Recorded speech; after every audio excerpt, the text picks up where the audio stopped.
I got loads of requests to make a part 2 of debunking the pleasure out of porn, so here it is. What's up man, your brother Ahmed here. Today I'm gonna debunk the pleasure out of porn with some more logical evidence and arguments that will make it impossible to even consume porn ever again. But before that, I just want you to be open to the new thoughts and perspective and come to your own conclusion at the end of this video. So let's get right into it.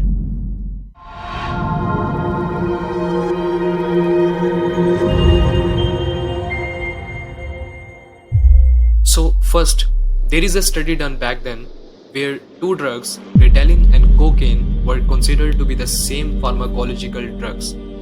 Chemically talking, they both do the same thing pharmacologically in the brain. They inhibit the uptake of dopamine. Now Ritalin was prescribed to the children with ADHD disease. ADHD is a disease probably called the short attention disease. While on the other hand, cocaine, which we know it is an illegal drug, that people use to party and have fun and do whatever, right? The point is that both the drugs do the same exact thing pharmacologically, chemically.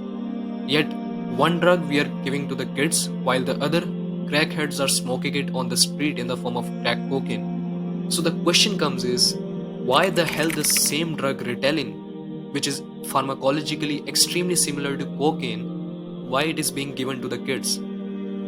And yet you can never imagine giving cocaine to a kid, right? Now all of this study has been talked in the book called The Cult of Pharmacology, which is the book that I am reading right now. It's extremely fantastic. The point is, cocaine and Ritalin have very, very different effects. Literally, not chemically, but simply because of the beliefs that people have into it. Crack cocaine and normal cocaine have different effects. Crack cocaine is seen as highly addictive thing that you cannot stop using, and the pleasure is insane, the buzz is insane. Yet it acts quicker because you smoke it, and it can be more intense in terms of the dose. It's the exact same drug. So the point is that non-drug factors affect our actual interpretation of the experience and therefore the net effect of the drug. Now imagine you get into a car and it's very sleek on the inside, and the driver turns around to you and says, man, this is the new Bentley. And you are like, wow, no way, the new Bentley. And you are driving around a new Bentley and you are feeling like $1 million. Now imagine you get out of the car and you look at the front of the number plate and it says Desexualing, which is a Romanian cheap car brand. Now you're gonna literally feel like shit, aren't you? The point is, did the metal on the car cause you to feel like $1 million when you thought it was Bentley? Or was it just the belief you thought it was a Bentley? Of course, the belief.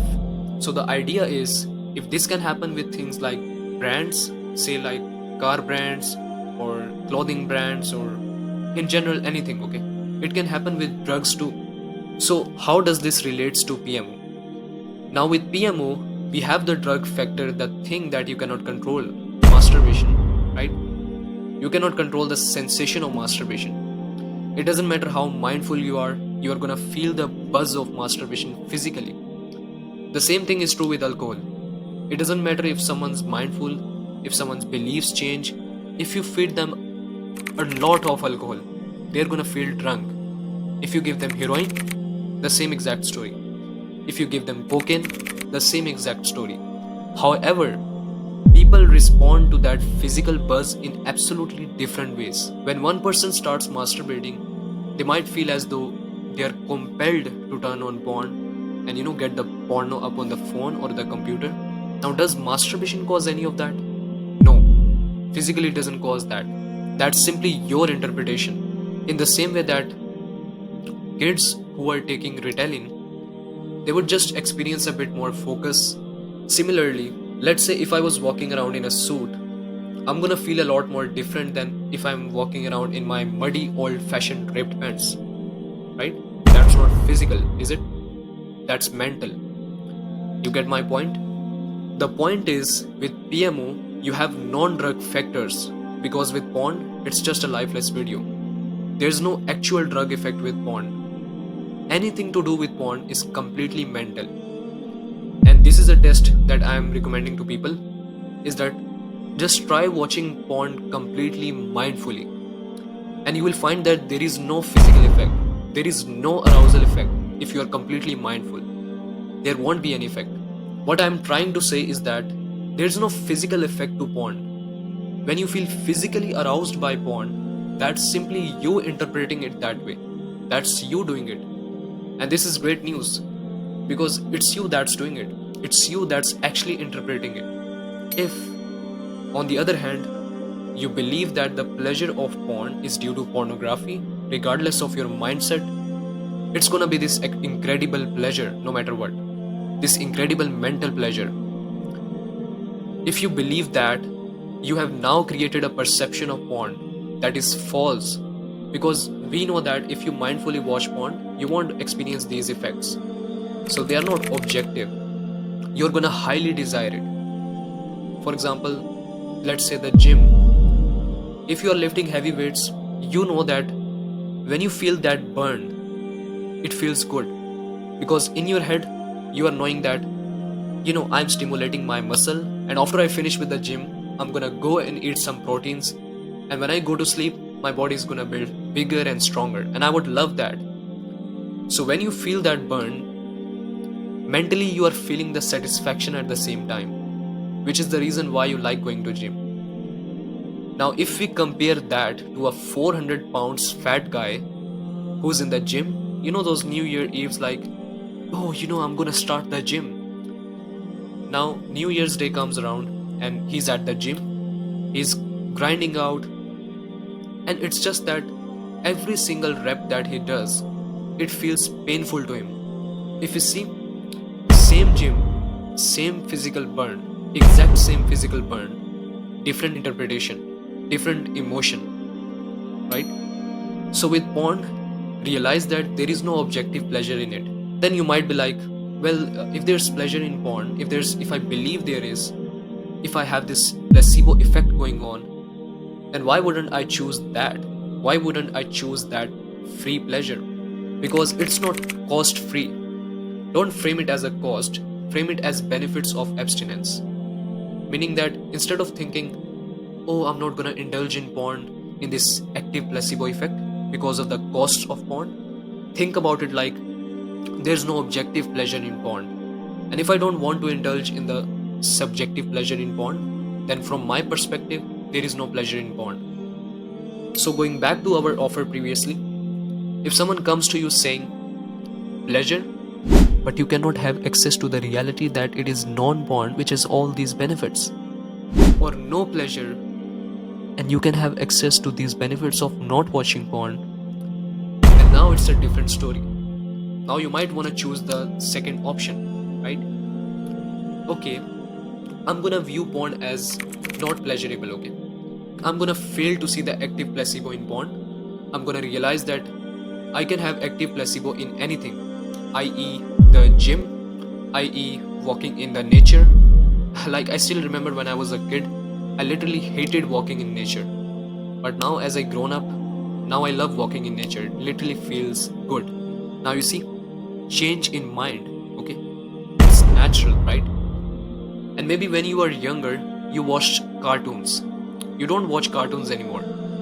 And do I feel deprived at the fact that when I watch Tom and Jerry now, it just doesn't hit the same? No. Because I have moved on to other cool things in life. There was nothing unique in Tom and Jerry. There's nothing unique in porn. Do you see what I mean? It's the same effect going on, as there is no objective pleasure in porn. Because when you watch it mindfully, nothing happens. That's fact, right? Now all that you have is masturbation, which is a physical buzz. And even that you can view it to be not mentally pleasurable. The key is simply to separate the physical pleasure with mental pleasure, okay? Like if you believe in physical pleasure and you believe that jumps to mental pleasure and therefore you should be motivated towards it, then you have simply got a problem there as well. The point is, you don't have to see the pleasure in porn in the same way you don't have to see pleasure in anything that you used to do but no longer find pleasurable. I have been watching porn since I was 12. I don't watch it anymore. I haven't watched it for years. The point being, when I was 12, I enjoyed many different things that I don't enjoy now. And I don't mope over this fact that they are gone. I don't mope over the fact that I don't find Clash of Clans fun anymore. A lot of shit I remember I did when I was 12, it wouldn't hit the same anymore. Like, for example, going out on my bike with my friends, it's not gonna hit the same now. Now someone would say, yeah, Ahmed, that's kind of, you know, nostalgic, but that doesn't mean that I'm suddenly gonna hit my friends and be like, boys, let's go on our little bikes and go cycle around the neighborhood all together, even though we are a grown man. Of course, no. I'm not gonna do that. Similarly, you can move on from PMO and you can look back to it and be like, I had some good times jerking off to some woman, watching two people having intimacy on a screen. But those days are over. I'm over to bigger and better things in life. I don't miss it. In fact, it was ruining my life up. In fact, it was destroying my life up for a while. And I'm so much happy to be done with it. So there's a natural evolution away from porn as it is with anything else, whether it's watching cartoons, whether it's going out with your friends on cycle and cycling around the neighborhood. And here's the thing, it's multifactorial. Now this isn't the only thing that's gonna set you free, because let's say if you don't believe in the pleasure in porn, but you believe that you are addicted, or you believe it helps with emotional stress, those are other reasons that you also need to deal with. Those are other mind dependent things that you have to really analyze and take them out. Alright guys, this is it for today's video. If you guys have any confusion, I would recommend you to watch this video again, because remember, quitting porn is not about tactics, techniques, it's about understanding your perspective, okay? Changing your perspective. So how can you change your perspective? The more knowledge you will gain, the more fast you will be able to change your perspective, okay? So if you guys want to join my one-on-one coaching program, where we work one-on-one with my students to change their deepest beliefs, to change their perspective on porn completely, and that's why my students, they are able to quit extremely fast. You will get access to my weekly calls, you will get access to my personalized program videos, you will get access to 24 out of 7 accountability and much more in the program. So simply click the link in description down below and it will take you to my training, and then after that you can schedule a call with me and we're going to discuss the process of coaching with you. Alright guys, make sure to like this video, leave a comment down below, and if you guys have any questions about anything, feel free to ask me in the comments down below. Make sure to share this video with your friends so they can benefit with this. See you in the next video. Take care for now. Assalamu alaikum.